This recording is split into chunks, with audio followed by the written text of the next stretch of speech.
عموما عدنان ابغى اقول حاجه واحده مهمه جدا، بانه ياسر القحطاني في يوم من الايام ظهر مع الزميل تركي العجمه في برنامج كوره مثلا، هذا مثال فقط، وقال بالحرف الواحد بانه سامي الجابر نجم لكنه لا يصلح لان يكون مدير فريق.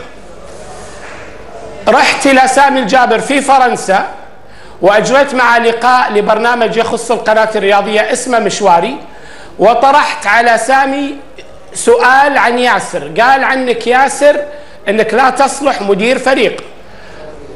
رد سامي قال انت يا ماجد اكثر من يعرف بانه ياسر القحطاني كان يقول دائما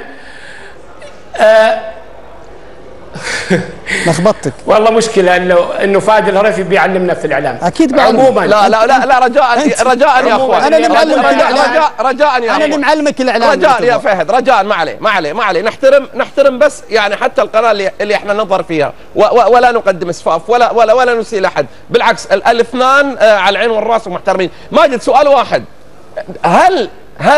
هل ماجد التويجري استغل هذا التصريح في وقت غير مناسب حسب رأي البعض؟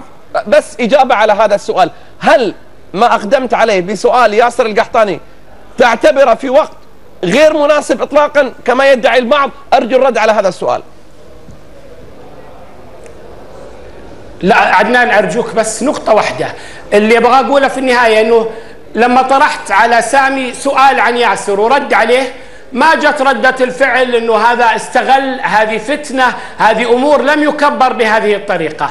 في نهاية الموضوع اللقاء ترى حسب اللي انا قرأته يوم الجمعة في عكاظ، وكأس الخليج او اللقاء اجريته مع ياسر قبل يومين، يعني ماني شايف الاسبوعين اللي يتكلمون عنها. على اي حال انا ما احتاج احد يعلمني كيف احب وطني، ولا يحتاج أحد يعلمني كيف تكون علاقاتي مع اللاعبين.